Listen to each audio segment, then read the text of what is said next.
So let's say that you're working on an application like WordPad, you're typing in something, but suddenly the app freezes. In that case, what you need to do is you need to go to the task manager, and the keyboard shortcut for it, which is worth remembering, is Ctrl, Alt, and the delete key.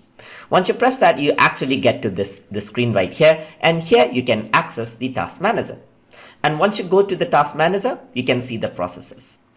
If you're running this for the first time, you might see something like this. So you can see that these are the applications which are currently running, that is Notepad, Camtasia for my screen recording, and Windows WordPad application. I can actually go over here and then press End Task. And once I do that, you can see that the application actually ended. I also got my Notepad right here. I can go over here and press End Task. Besides this, I can go into more details where I got more technical details of what is being run on my computer right over here, just like this. So there are different applications running, as you can see, and you can see its CPU uses. Right now you can see that 46% of my CPU is busy, and Camtasia is taking around 19% or so. 32% of memory is being used, disk is not being accessed right now, and so forth. So you can see all of the details right here, even your GPU uses, your graphic card, power uses, and so forth. So right now you can see that my recorder is taking the highest amount of energy right over here.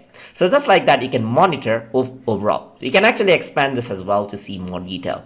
So let me go on to the side on other options. So there are files. You can run a new task from over here as well, just like this. So we're going to talk about this in future lessons. There's options that you can see, like always on top, hide when minimize, and there are different view options. You can refresh it out so that everything is refreshed. On the right side, you can see there's performance. So you can see how your CPU is handling tasks right now. You can see that this is my CPU speed. It's 3 GHz right here. I got 4 cores over here on my CPU, and it's utilizing 47% of the overall power the CPU has to offer.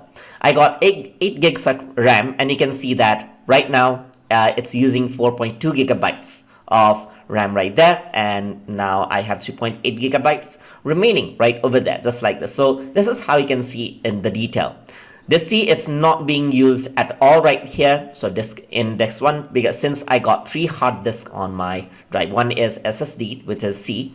So you can see that the usage is bare minimum. So 1 Mbps is being used. So it is being used to record the video that I'm actually recording right now.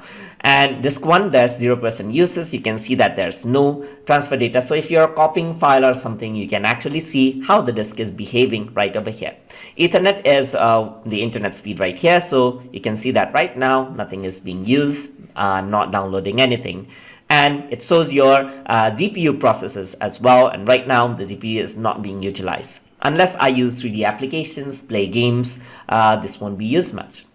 Just like that, you got application history over here as well on what you ran, and then CPU time, everything. You can see all the details over here. You can see the startup application over here as well. So you can choose what you want to start up with. So you can see that a lot of this are disabled. So you want your computer to start up faster, you may want to turn this off as well. And anyways, we're going to see more about this in future lessons. There's users. So right now you can see that I'm the only user logged in right over here, and all the applications that I'm using is here. If you have multiple users logged in onto your computer, you can see multiple details as well. If you go to more of the details, you get more detail regarding the applications that is running. You can right click and you can edit tasks, set priority to them as well. So if you want to give them more power. And you can also use set affinity. So this is more like an advanced control where you want to assign separate cores to application. You can also do that over here. And of course, there's the services right over here on what is running, what is not. Most of them may be Microsoft services on things. So if you don't know what you're doing, then better just leave this out. But anyways, Task Manager is a great tool to actually monitor the resources of your computer as well, and to monitor the apps that are running in your entire computer.